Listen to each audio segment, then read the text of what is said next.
Hello, Graham. How are you? Hi, Whitney. How are you? Good to see I'm you. doing well. Yes, exactly. It's quite amazing to talk to you from Australia. So I'd love if you'd share a bit about who you are and where you're from and a little bit of info. Okay. Well, I'm third generation born and raised. I have two children.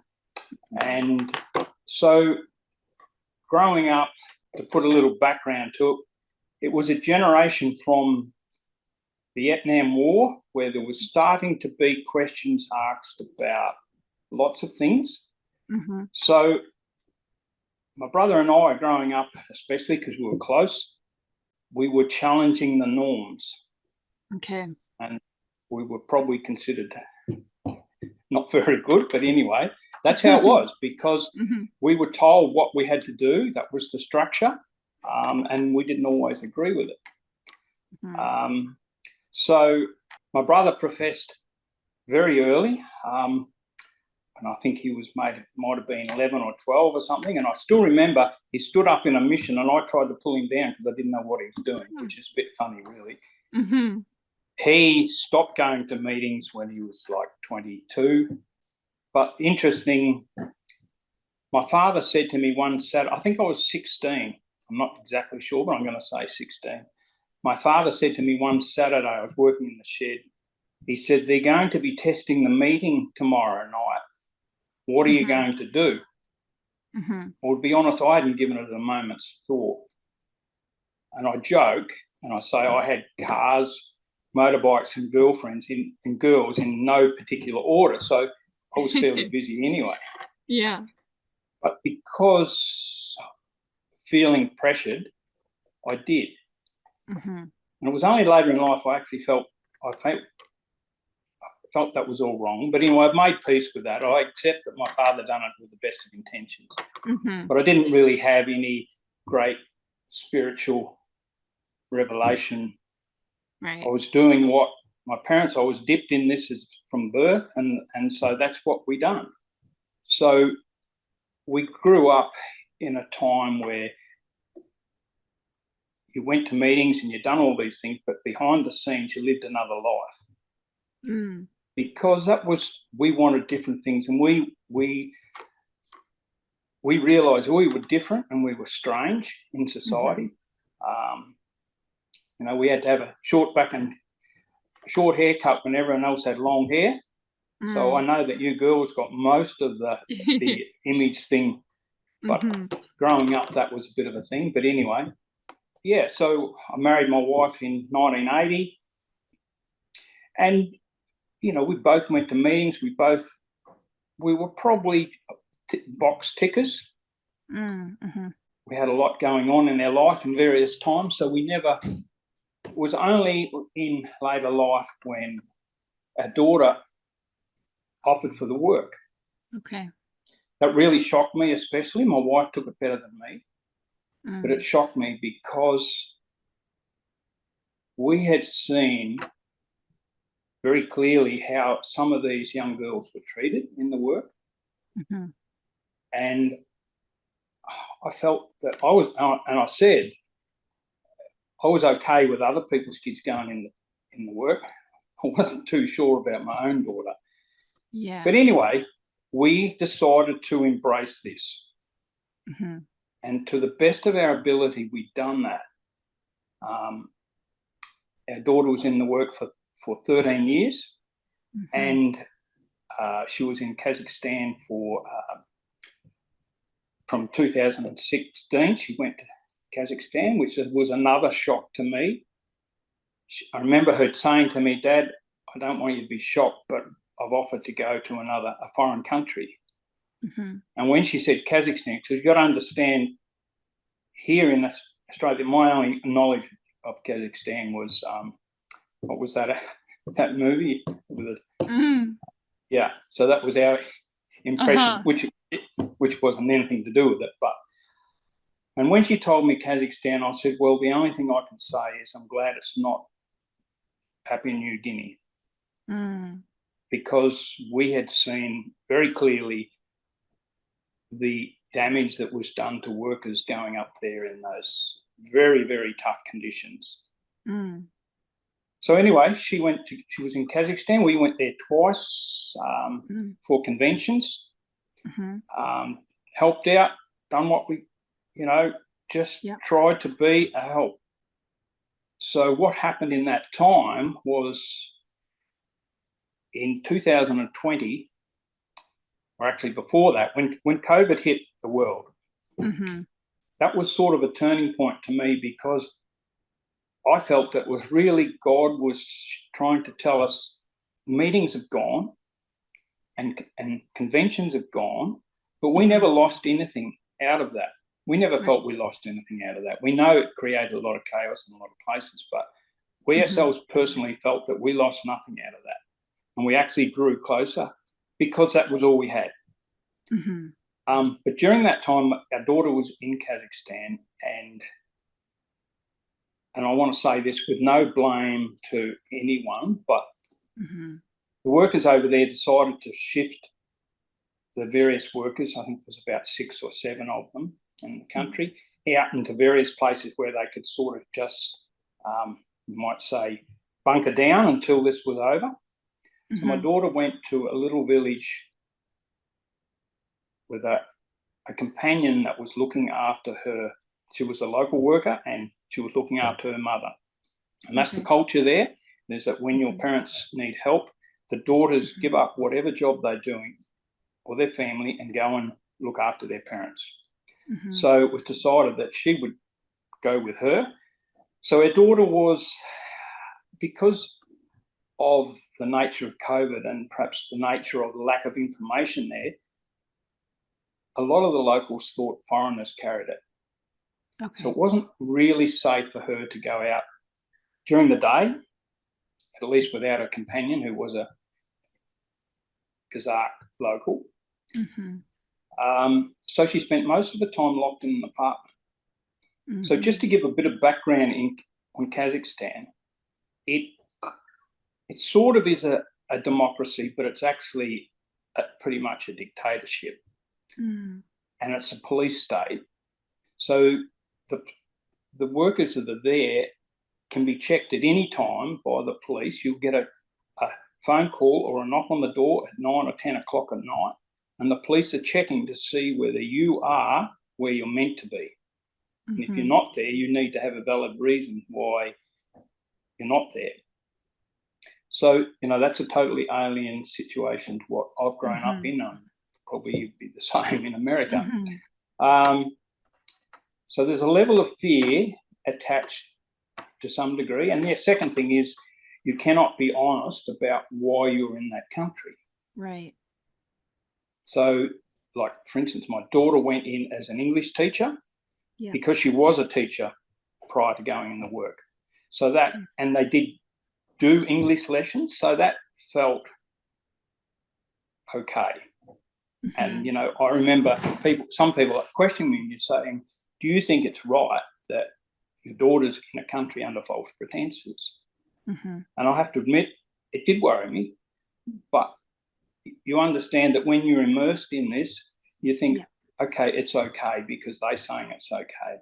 Yes. I'm not sure that most people are aware, but when workers go into foreign countries where they're not officially welcome, I can only speak for Kazakhstan and Russia, because our daughter was in Russia also, is they buy a visa that claims them to be a representative of a company.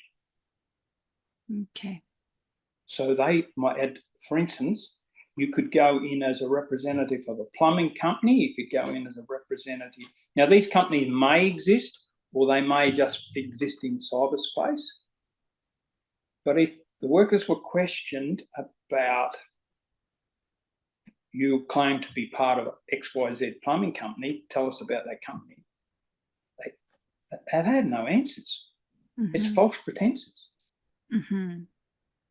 So, like in the likes of Russia, you can go in there and you can disappear.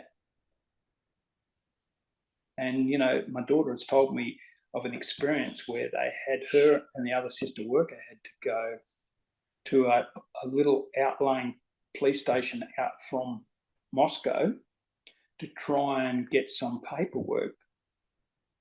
And I'm sure there was a bribe involved, but it didn't go well and they came away without the paperwork. And my daughter said, I was petrified because you do not know who is watching you. So you can disappear in Russia and never to be seen again, never to be heard again. And, the dishonesty of it is that maybe you shouldn't be there if that's what you have to do. But anyway, so we noticed a deterioration in her mental health because she was locked in not locked, she was alone in an apartment building, old Russian apartment buildings, for most of the day. She would go out for a little walk in the evening, and we noticed a decline in her mental health during that time. Then she had COVID while she was there, and she had to go to hospital, but she couldn't say that she had COVID because she didn't know how they would react. And then the civil unrest, basically a civil war for a short period of time, erupted in Kazakhstan, right where she was. And the government at the time issued a curfew, and it was a shoot to kill. So if you were on the street after, I think, 5 o'clock, you would be shot, no questions asked. So she was right in the epicenter of that when that happened, because they'd gone to the airport to fly somewhere, and it was surrounded by protesters and army and guns and everything. So they felt the safest thing to do was to return to where they were staying, which was right near the airport. And then the government of Kazakhstan called in Putin's troubleshooters, should I say, to try and quell the violence. The shops were being burnt, people were being killed. It was absolute chaos. So she was in this, and then we were able to talk to her for a little while, and then the government shut down the internet. So we couldn't even talk to her. We didn't know where she was. Oh, wow. For a period of time.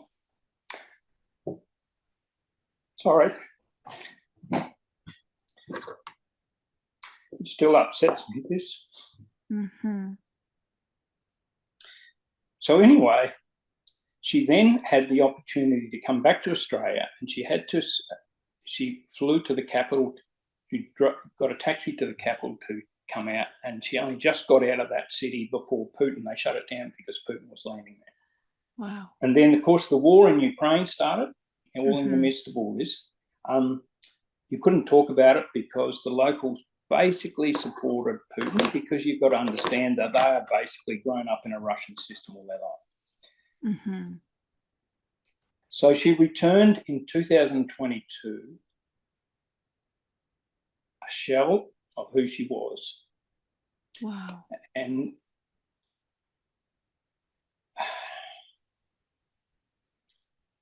she returned with what they call post-traumatic stress.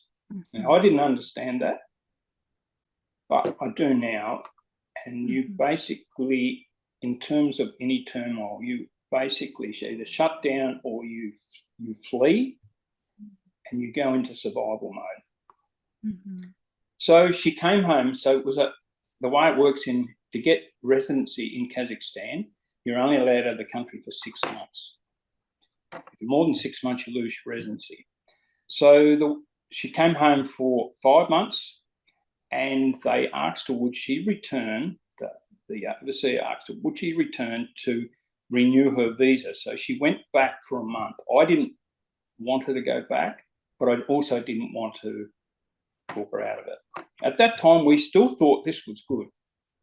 We had no reason to question any of this. I want to say that the overseer in Kazakhstan done what he could in that situation. So I'm not associating any blame for her situation. It's just how it was. Right. She came home after a month, and she was worse than when she went.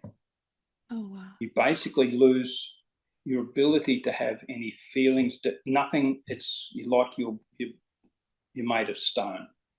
So she was living with us at home during this time, and we were trying to do what we could to support her. But we had to walk on eggshells around her. You can imagine things can trigger all this stuff. Anyway, in the late 22, she was on the list, on the workers' list as healthcare and home visit. That was the last time her name was ever on the list. It was healthcare and home visit. So when convention started in the late December and onwards, she was on the list for 3 conventions and she went. She got COVID again, but she helped out in 3 of them, and I openly admit she wasn't 100%, but she done what she could. She spoke in 2 conventions and she helped in one other one. After the conventions were over, there was a new overseer allocated to Queensland, Alan Mitchell. I have trouble saying his name, but anyway. Yeah. He went in January 23, he went to our daughter and another sister worker that was also suffering healthcare in another foreign land, had come home, and said to them, the money is running out. It's not, your position is not sustainable. You need to go and get Centrelink or a job. That was the exact words. So can you imagine when someone is suffering from mental health, feeling depressed, to be told that you're not even worth anything? You're worthless. So sorry.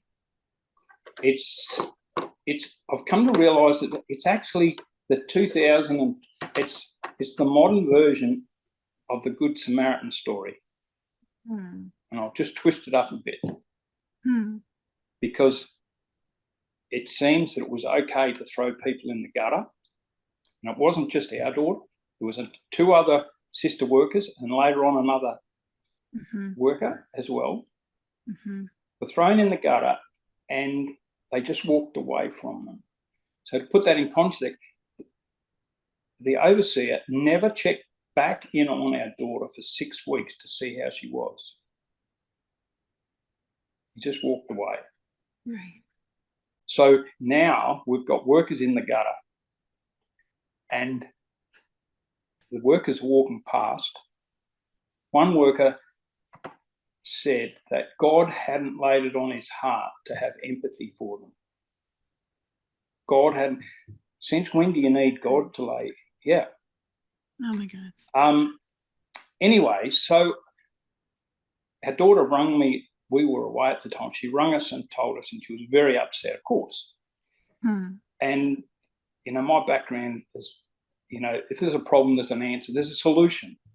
So there must be a solution to this, because at that time it was just really my daughter and these other girls. So we wrote, I've never written an email or a letter to a worker ever. We wrote letters to, there was supposedly a group of older men workers in Queensland that were supporting the new overseer. We wrote emails to all them, pleading that this, what I basically said in this, Jesus said, by your love one for another, all men should. So where can't we show this love to these people? And where is the example of the Good Samaritan being shown? You know how many replies I got? 0. Actually, that's not quite true. I got 1 reply from a man worker, and his reply was he was very caring, and his comment was, be very careful. There's some definite bad spirit amongst the workers. Be very careful. Not 1 worker replied to that email. We wrote letters to the overseers in every state in Australia. And the best we got back was, we need to leave these things to God, or we got no reply at all. It ties back to the Good Samaritan story. The workers are these people are in the gutter, and the workers walk past, and someone questioned, and they said, they looked on it and said, we'll leave this problem to God. Right. And people have said to me, why have you got involved in this thing? why have you speaking up? Mm-hmm. And, I've sort of got to me, the situation you're prepared to walk past is the standard you set in your life. Right. So anyway, this was prior to Dean Brewer, thinking it's just a blender problem and a little local problem. So we heard that on the grapevine that Alan Mitchell was going to be in our town on this day. So I tracked down his number, rung him and said, look, we'd like to have a meeting with you. Yeah. Which he agreed to come. He came in and sat down and he said something that still shocks me to this day. And we have a recording of that meeting. So whatever I say here is the facts. He said to us, I've never understood women and I never will. I've never understood women and I never will. And I said, Alan, I get the first part because you've been separated you've never had a woman in your life. I get that. But the admission that you have no desire to even work on it, that blows me away.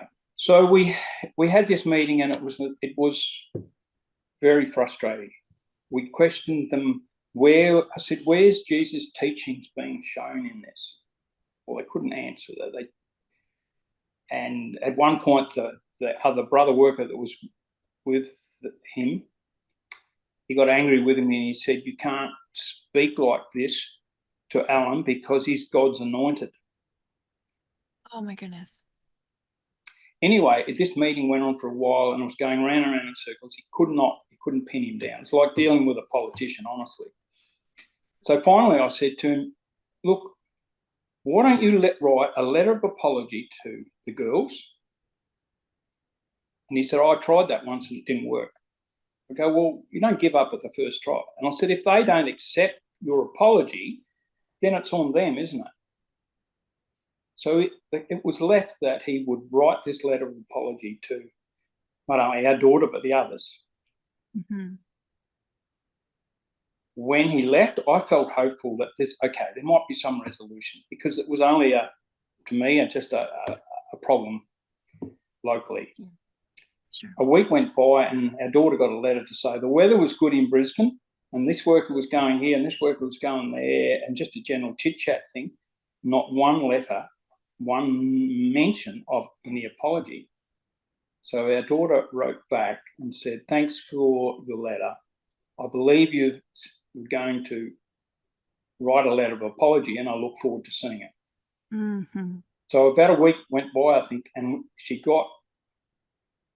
I always say that if you've got to pull someone's teeth out to get an apology, it isn't worth much, which is what we had to do. Mm-hmm. He basically wrote, I'm sorry that you feel that I've treated you bad, or words to that effect. So during that time, and just to put it in context, the only support they were giving our daughter and the other were contributing for some of her mental health care. Okay. The rest of everything else, we were supporting her. Mm-hmm. It's very interesting that when a worker is, and it comes back to the worker worship, when someone's in the work, the friends will support you. Mm-hmm. But the minute you get sick or you get put out, where you need the care the most, it's the tap gets turned off there. Right. It's amazing. Disappointing. So anyway, during this period of time when we're trying to find some sort of solution and try and support our daughter, the Dean Brewer thing exploded on the world scene. Okay. And then the stories of the victims come out. And, in my naivety, I thought this is going to be the watershed moment of this ministry is going to put sackcloth and ashes on and beg for forgiveness or say, well, we're changing, we'll do things right. Right. Well, I was very naive there, wasn't I? I nothing was like too. that has happened. Yeah. And so at that point, and I remember listening to the Bainbridge's story. Yeah. That I realised that, hang on a minute, this isn't a problem, just a problem with my daughter. This is a worldwide systematic problem within this group to treat people, can I swear? Yes, go ahead. Like shit. Yeah. I'm sorry, and I apologise for that. But it's okay to treat people with complete disregard. Right. So we had to support her during this time, and then she gradually got better, and she applied for a job and she got a job. Some of the inner friends, the worker worshippers, said to us, don't you think if Belinda had just done what she was told, this could have all been different? And I said, well, she did. Because Alan told her to go and get a job or go and get Centrelink. And I said, Centrelink is like government support structure in the government. So our daughter went and got a job at Centrelink. So she went above and beyond what she was told. Yeah. So at that point, reading about the victims, I started to speak up. Mm-hmm. And I just want to, some people have said that I'm angry. I've come across as angry. And I accept I was. Mm-hmm. But I didn't go from 0 to 100 without steps in between. Yes. We wrote letters, we pleaded, and we got no response. We had meetings with the people concerned and got no response. So in 23 was at the conventions locally here. Yeah. I nearly didn't go. I struggled a lot, and some things have been laid on my heart to speak, and I didn't know whether I had the courage to do it. Because at that time I had lost my confidence in the workers. I had no support. I had no confidence that this was right. And the morning of that convention, I prayed about it, and the message I got was to go in faith. So and it's uncanny how it worked. I stood up in convention. I was the last for the testimonies, which was lucky for anyone coming behind, because it would have been a bit hard. So the essence of what I said at convention was, there's a verse, and I think in the Old Testament it says, who speaks for those that can't speak for themselves? Now, by this time, our daughter she couldn't go to meetings. She would go and hide in her room, because we had a meeting in our home during this whole time. And I openly said to the people within our meeting, look, I want to explain why we're upset, and so that they had the facts of it. So I said, at convention, I'm going to try and tell the story for someone that's not here. So I told Belinda's story, in essence, what I've just told you about the situation and how we had tried to reach out and everything. Right. And I said, there's been two questions that has puzzled. There's two questions in my mind about this whole saga. Is this who we are? Mm-hmm. Are we okay? Are we okay with this? Is this how we treat people? And you're okay with this? Yeah. And I said, I don't have the answer to that. The second question is, what would Jesus do? And I said, I do have the answer to that. Yeah. And then I quoted that verse where it says, if you have a problem with your brother, to go to him direct, and then go with others, and then take it to the church. So I stood up and I said, and in the midst of it, I said, you people here are the church. And I said, I've tried everything and I can't do anything. And I said, I can't carry it anymore. It's yours to deal with. Basically sat down. Mm-hmm.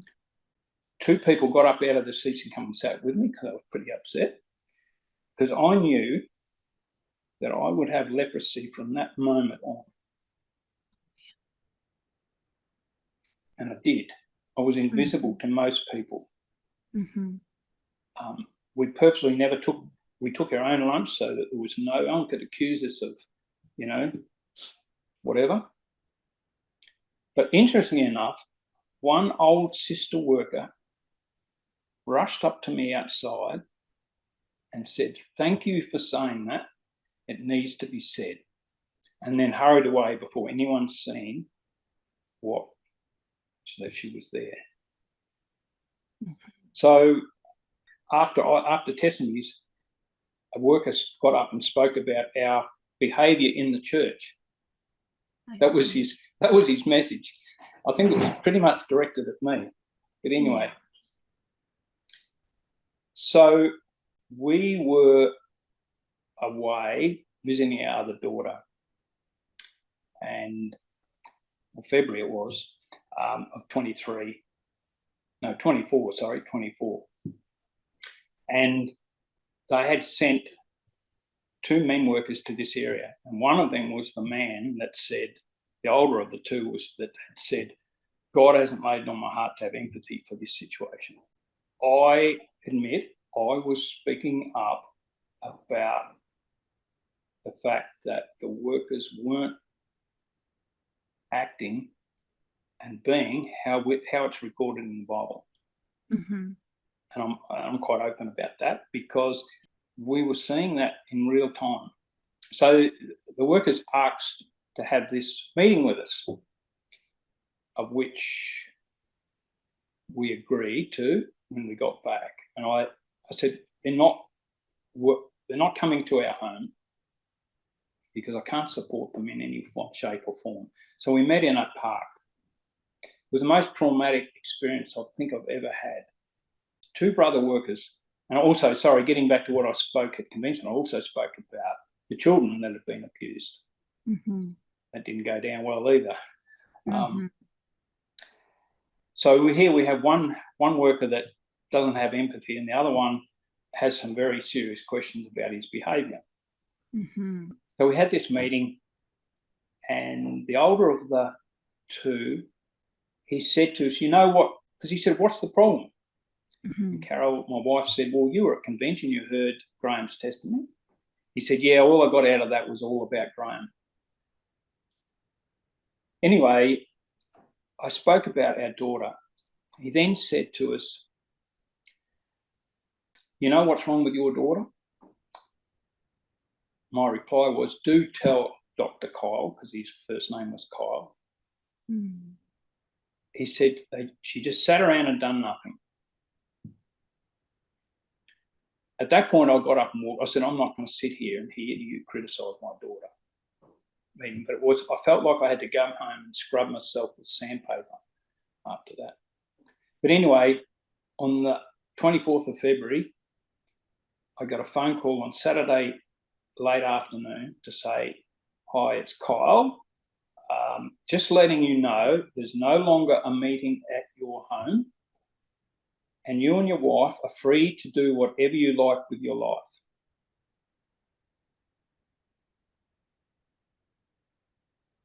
I replied and said, "Well, Kyle, the FBI investigation and the child abuse is a rock that I can't walk around."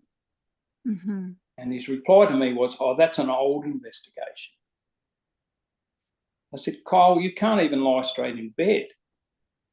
It's a current investigation, not an old one at all," of which he started to, and at that point I hung the phone up because I didn't want to listen to him anymore. So I had put what that phone call conversation was, I put it on A Brave Truth, or one of them. Mm-hmm. And in March 24, the letter came out about us, slandering us from here to back again. And like, that letter's incredible. I've never heard of a worker ever writing a letter like that. So he accused us and another lady here in town of harassing the sister workers. So I just want to clarify what supposedly that harassment amounted to. Mm-hmm. we were still going to, well, these two sister workers were here. We were going to the mission, and I went there once Sunday by myself, and the younger of these two workers spoke about prayer. And when I walked out, shook a hand, and I said, I hope you're praying for the workers that have been thrown out of the work. Mm-hmm. That was all I said. And she replied, oh, yes. So I don't know how that classifies as harassment. Mm. The second conversation I had with that same girl was she rung up, messaged and said that interestingly, her and this Kyle wanted to come to our meeting on Wednesday night. Now, I found it strange that here we have a young girl and an older man turning up in a car to our home, both having some questions. So interestingly enough, our meeting was always very full, and most people came. And we only have a small living room where we have the meeting. And I replied, look, I'm sorry that our meeting's nearly always full, and we really haven't got room for you. So they should have been happy because everyone was coming to the meeting, Her reply was, oh, I'm so sorry to hear that. So she must have classified that as harassment. I see, yeah. They're my only two conversations. Now, the lady involved that's named in that letter, her story is hers to tell. Mm-hmm. Involves the two sister workers, and I won't say any more about that. But it wasn't harassment. She was so caring. So anyway, he then went on to accuse us of, he said that they were ex-workers, they weren't workers.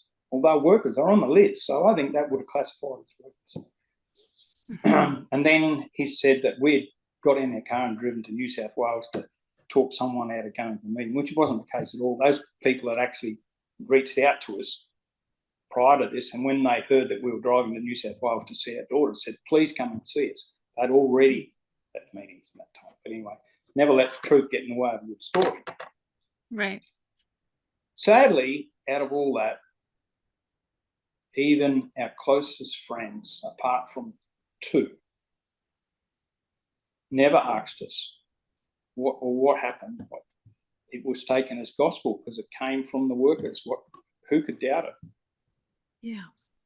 And someone very close to me said, why are you getting involved? Because I was speaking up about the child abuse. Mm-hmm. Why are you getting involved in this? And I said, I didn't choose to. Wasn't I didn't choose to. I said, this was laid on my heart. How do you walk past this stuff? And it's just, I agree I was angry, but basically I was heartbroken because what I thought was good turned out to be bad. Now, I accept there's a lot of good workers and there's a lot of good people within the system still, right? But until such time as we take responsibility for what has happened, you are part of the problem or you're part of the solution. So during that, after all this, we really didn't know where to turn, really. Yeah. I thought I was free beforehand, so apparently we were doubly free now. But interestingly enough, some other people in this district had also spoken up and left meetings. We have the infamous thing for being excommunicated. Yeah. They have been a great support to us through all this. And what has been, and weirdly, out of all this experience, I'm so thankful for it.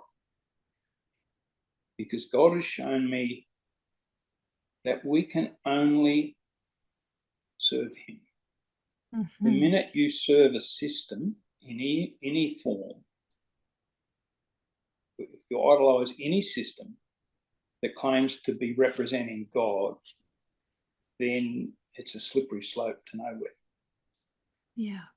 So one we got a message from a couple that we'd known all their married life. And she asked my wife how was she in just general conversation. So Carol told her. And she wrote this back: I cannot feel your pain. I will always support the workers. I cannot feel your pain. I will always support the workers. And that shows you the level of worker worship that takes over our mind. But anyway, I mean, weirdly enough, I'm thankful for this experience. Heartbreaking as it all was. Yeah. I've had people that I've never met in my life come and sit and talk to us about their experience with abuse. And you know, I can't fix it, but I can say I hear you, I believe you, and I feel for you. Yeah. And someone said to me, I don't know anyone that's been abused. I said, well, you just stand up and speak up for them. And I said, they'll find you. Yeah. So we have been going to a church just lately, and it's been amazing. I went by myself for the first time. You know, I felt like I was going to be struck down by lightning. And I walked in there with an imaginary sign that said, I'm not here and don't talk to me. And people wanted to talk to me, and I go, haven't you read the sign? And so all these people were coming into this church. And what did I see? I saw a whole cross-section of community from different nationalities, different age groups, some rich, some poor, some homeless. And they all had one thing that was common to them. They had a smile on their face and they wanted to be there. And what did I hear? I heard the message that was purely about God. It was purely about the salvation through Jesus. And there was nothing about we have the one true way. We have some marvelous insight into God's thinking that no one else has. Yeah. And what broke my heart in one of the first or the second times I went there, that the speaker spoke about, he said, as an organisation, we have a responsibility to care for the children and the disadvantaged in our community. But he said, as a church, we have a far greater responsibility towards that. And I thought, why couldn't we have heard that message? Right. Why couldn't we have heard that? To give you an idea, what has been said 2 times at convention here is the children are the parents' responsibility, right, and we are not a childcare centre. That's as far as that message ever got. So I'm very thankful that I can see God and his promise. You know, I thought there was just a few people left on the earth that knew God. And God has opened my eyes to see thousands and thousands and thousands of people that all worship God. They all have a love for God. And I'm so enjoying now not judging people by how they dress, how they talk, any of the things that we used to do. So I'll share a little interesting story. For when I was 16 or 17, so once you profess, you seem to get, you acquire this attitude. I don't know where it comes from, and that's the exclusivity drug. Yeah. I used to go and do a block release for my apprenticeship, and I used to have to hitchhike about 80 kilometres once a week down to another town to do at a college, and hitchhike home. And it was often harder to get home than it was because it was in the evening. And I remember I was walking along the highway, hitching a ride, and this car pulled up, and I got in, and it was 2 ministers of some religion. Well, I was pretty petrified. I was thinking, don't ask me any questions. But anyway, they were talking amongst themselves, and I thought, beauty. And then they said, oh, look, we're turning off here to our town. So I got out of the car and I thought, beauty, I never had to answer any questions. because it was a very difficult thing. If people ask you, well, who are you? Well, we didn't know. Yeah. And so another car pulled up. There was a single man in it. I got in the front seat and looked over at him, and he was another minister. Okay. So maybe there'd been some catch up in another town. Mm-hmm. So we're driving along, and he started to ask me questions. Well, it's very defensive. I didn't know how to answer those ones. Yeah. But to my shame, and I've only realised it now, that when I got out of the car, before I shut the door, I reached in and said, I feel sorry for you because I know the true way, and shut the door so he couldn't answer that. Now that's exclusivity right there. Yeah. And where did I learn it? I was 16, maybe 17. Mm-hmm. And, what were those three men? What did they show me? They showed me neighbourly love. Right. They picked up a young man on the highway that they had every right not to, but they showed care. Yeah. And I'm so ashamed of myself that was who I was. Yeah. Even though I wasn't a good Christian, I lived two separate lives. But the exclusivity, I thought I had a ticket. Mm-hmm. Yeah, so getting back to the Good Samaritan story, that story has very much resonated with me because someone said to me when I was talking about the abuse, and they said, we don't want to hear this. Mm-hmm. And I've realised that the Good Samaritan, he didn't throw the oil from the other side of the road or the bandages. He got down there in the dirt where the victim was. Mm-hmm. And he talked to him and he helped him and he put him on his donkey or whatever it was. And, part of this journey is if you want to be the Good Samaritan, you have to be prepared to get down at their level. Part of that means that you have to listen to stuff that you do not want to listen to. Yes. Exactly. And, I'm sure those other two men that walked past, I guarantee you that one of them would have said, we need to leave this to God. Mm-hmm. Or, it's not our responsibility. Or I'll leave that to the workers. There's so many conversations that could have had. Mm-hmm. And so it's been a very valuable lesson to me, and that's really what I'm trying to live as best I can. Graham, I'm so thankful that you didn't just pass by on the other side. Like, it is so costly to care about people.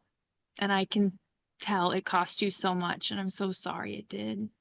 Another interesting little bit at the end is our daughter, when she started this job, she came home in tears one day, and I said, what's wrong?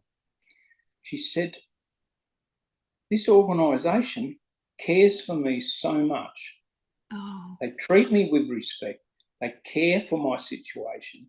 They're empathetic. And she said, why couldn't I have got that in the work?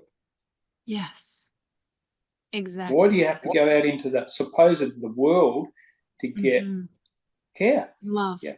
That's what love and care. That's what's missing out of this whole thing. The whole thing. Yep. Yeah. It feels like it should be so simple and so easy to understand because it's so obvious in Jesus what he was. Yeah. And it is astonishing to hear a story like yours. But I appreciate you sharing it. No worries. Thank you, Whitney. It's been lovely talking to you. It has been. Thank you. I'm honored.